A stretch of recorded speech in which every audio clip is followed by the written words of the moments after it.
하나님, 이 하루도 하나님의 은혜와 하나님의 복과 하나님의 권능을 경험하는 하루가 되기를 소망합니다. 은혜와 사랑을 베풀어 주시고 주님의 말씀으로 우리를 인도하여 주시옵소서. 감사드립니다. 거룩하신 예수님의 이름으로 기도합니다. 아멘.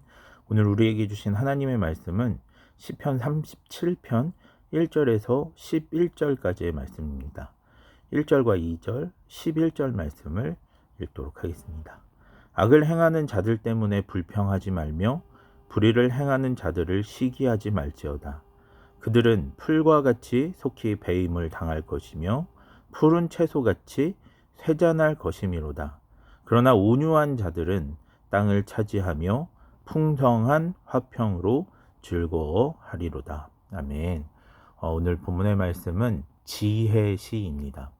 하나님의 지혜를 담고 있는 시인데, 특별히 오늘 본문에서 담고 있는 지혜는 무엇이냐면, 악인이 득세하는 세상 속에서, 악이 득세하는 세상 속에서 믿음의 사람이 어떻게 살아가야 하는지에 대한 내용이 담겨 있습니다. 오늘 우리의 세상은 하나님을 경외하지 않고 두려워하지 않고 하나님의 말씀이 아니라 세상의 법칙을 따라서 이 세상이 움직이고 있습니다. 그런 세상 속에서 그리스도인들이 살아가는 것이 결코 쉽지 않은데, 그런 세상 속에서 우리가 어떻게 믿음을 지키고 또 어떻게 하나님을 경외하는 삶을 살아야 되는지를 설명합니다. 오늘 본문에서는 이 세상 속에서 믿음의 사람이 사는 세 가지의 길을 소개하고 있습니다. 그 첫째가 악인에 대하여 불평과 시기를 하지 말라는 말씀입니다. 1절 말씀인데요. 악을 행하는 자들 때문에 불평하지 말며 불의를 행한 자들을 시기하지 말지어다. 여기서 말하는 불평하다라는 말은요, 하라, 어떤 일에 대해서 분노하는 모습을 묘사하고 있습니다. 악인으로 말미암아 분노하지 말라고 이야기하는 것입니다. 사실 이게 굉장히 어렵습니다. 우리가 회사에서 어떤 불공정한 처우를 당하거나 또 길을 가다가 괜히 저에게 피해를 주는 사람을 만난다거나 아니면 혹은 공중질서를 지키지 않아서 다른 약자를 괴롭히는 사람을 보면 우리는 모두 분노할 수밖에 없습니다. 그리고 그 분노는 복수하고 싶은 마음으로 이어지기 마련입니다. 오늘 성경에서 말하는 불평하지 말라는 것은 분노함으로 복수하지 말라는 말씀입니다. 또한 악인들이 잘 되는 것에 대해서 시기하지 말라고도 얘기합니다. 그런 것들이 참 우리에게 쉽지 않은 일인데, 성경은 불평하거나 시기하거나 분노하거나 복수하지 말라고 얘기합니다. 그 이유가 무엇입니까? 2절에 이렇게 되어 있습니다. 그들은 풀과 같이 속히 배임을 당할 것이며 푸른 채소같이 쇠잔할 것이미로다. 9절에 보면 진실로 악을 행하는 자들은 끊어질 것이나 라고 되어 있습니다. 우리가 그런 악인에 대하여 불평하거나 복수하지 않아도 되는, 시기하지 않아도 되는 이유는 무엇이냐면 그들의 운명이 정해져 있기 때문입니다. 성경은 그러한 악인들의 생명이 오래되지 않을 것이며 그들이 속히 사라질 것이며 끊어질 것이다 라고 분명히 밝히고 있습니다. 이것을 기억하면서 그들의 연수가 길지 않을 것임을, 그들의 악행이 길지 않을 것임을 기억하면서 오늘 불평하거나 복수하지 않는 삶을 살아내는 것이 기독교인의 자세다라고 이야기합니다. 두 번째, 성경에서 말하는 이런 악한 세상 속에서 믿음의 사람이 살아가는 방법은 여호와를 의뢰하고 선을 행하는 것입니다. 여기서 말하는 여호와를 의뢰하다라고 하는 말은요, 여호와에 대한 믿음을 갖는 것입니다. 여호와에 대한 믿음, 어떤 믿음인가요? 4절에 보면 그가 내 마음의 소원을 내게 이루어 주시리로다. 5절 내 길을 여호와께 맡기라. 그를 의지하면 그가 이루시고.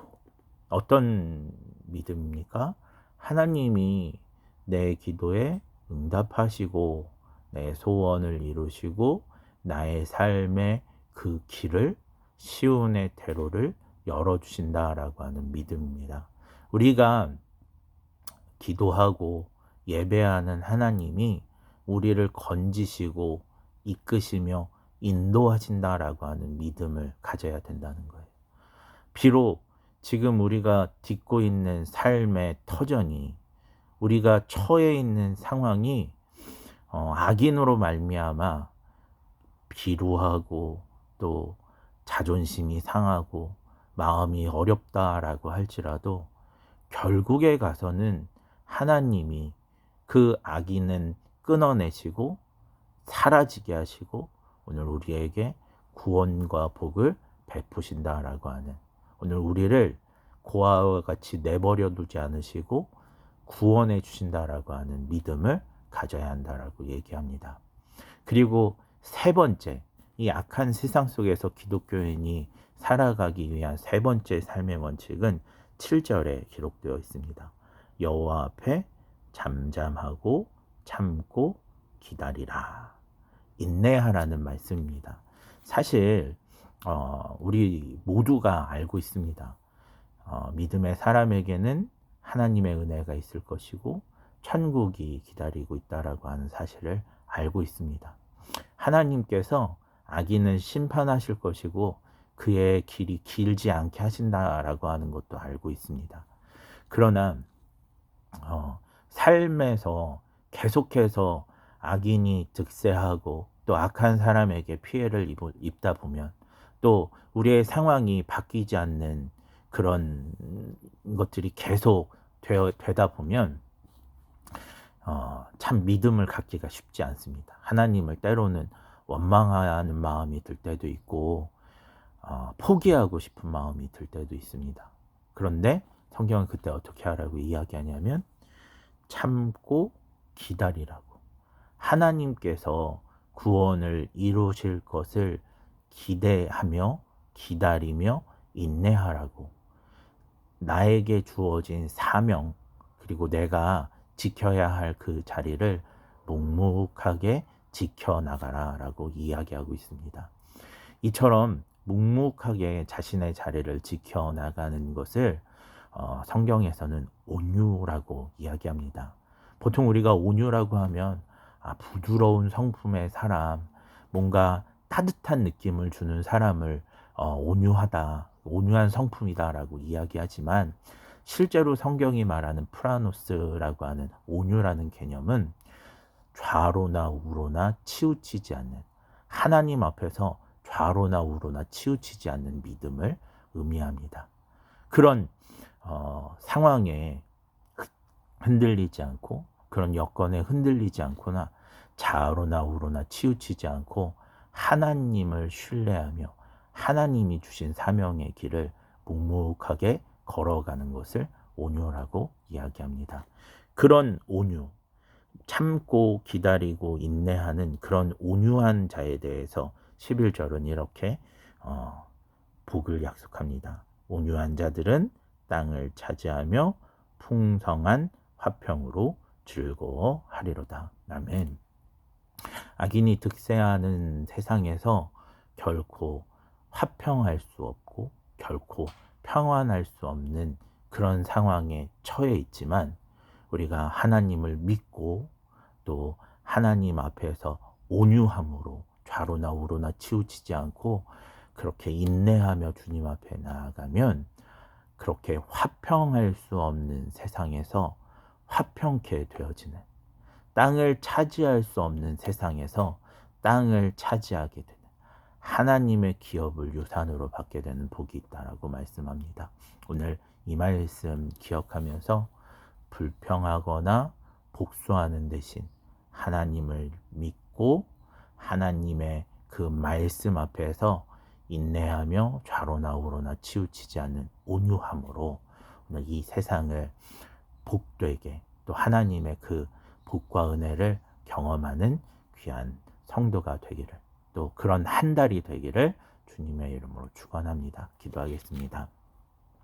하나님, 이 세상에서 하나님을 두려워하지 않는 이 세상에서 살아가는 것이 너무 어렵습니다. 힘듭니다.